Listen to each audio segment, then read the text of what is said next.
Seeing no further discussion, Senator Dawson, you are in order for closing remarks on Senate Study Bill 1276. Thank you, Mr. Chair, and thank you, colleagues, for the discussion here. Just a couple notes. Senator Sinclair, I echo what you said, and let me just simply say this. For anyone who knows Governor Reynolds, she has not played second fiddle inside of any negotiation, nor does she ever fail to get her point across or be the best advocate for what she believes is the best for Iowans. I do not think that she needs any additional help. While she would always welcome additional input there, Governor Reynolds certainly holds her own when it comes to advancing Iowa and the policies that she provides forward.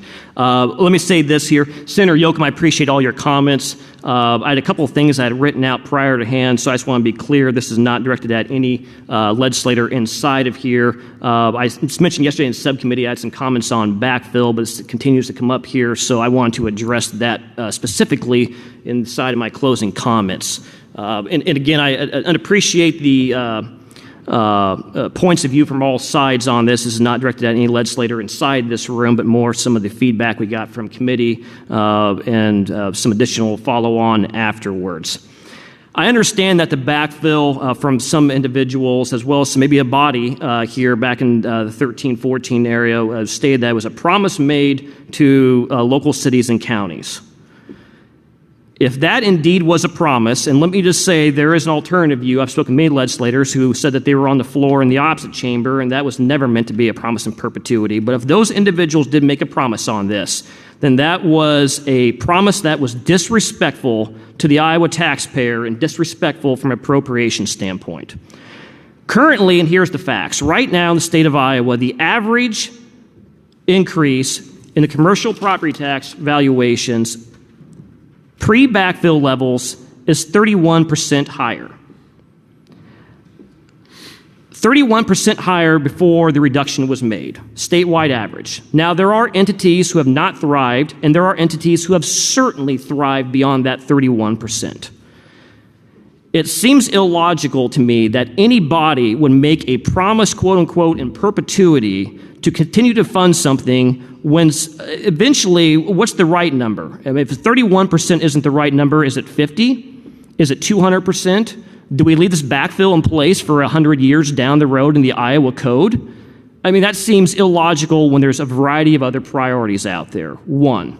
Two, I find it disingenuous for some of the individuals, entities out there when they say that while they have no predictability in the surge of federal funds and how they're going to be used, they have no predictability in the property assessments that are skyrocketing that will impact positively their budgets.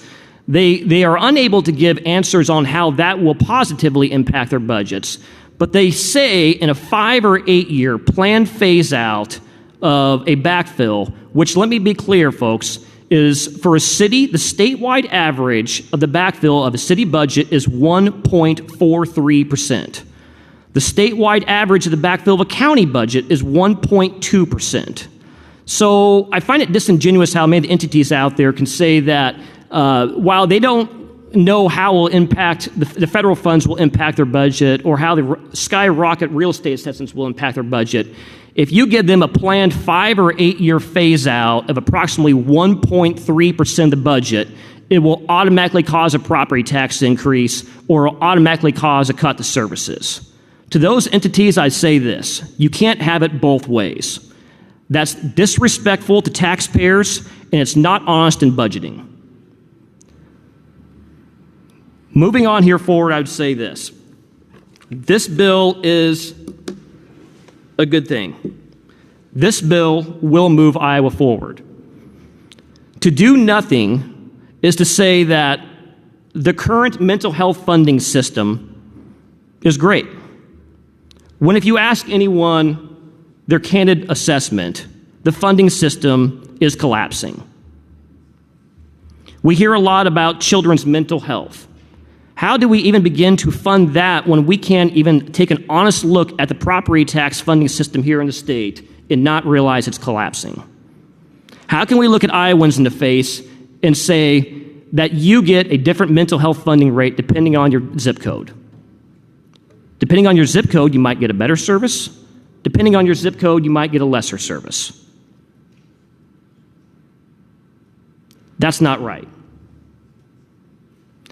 This bill also represents the need to address housing here in the state, which multitude of entities, and this is a bipartisan issue, to try to allow for different funds for housing here when we know we have workforce issues, as well as childcare issues. There's a variety of components in this bill that addresses those things as well, which is a priority for both chambers. I do know that, it was stated that there was a bipartisan bill that came out of the House Ways and Means Committee. I was really looking forward to that bill coming over here to the full chamber because that was going to get a microscope like it might not have received over in the House. Nevertheless, that bill did not pass over. But there's a reason why we're looking at one bill here today, and I'll give you that example. Earlier on this year, bipartisan Democrats and Republicans supported a 3-year phase-out of the inheritance tax. The House had multiple bills at a 3-year phase-out of inheritance tax. This, what I thought, was progress, until the House filed their bill, which was an 8-year phase-out. Now, I don't know how we meet in the middle at 3 and they're at 3 and come to 8. That's not progress. That's going backwards. Senate Study Bill 1276 is progress.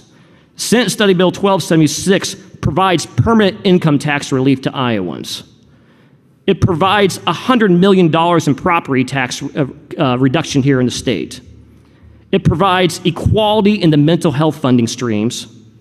It provides an enhanced version or enhanced system for funding our mental health across the state beyond just the equity.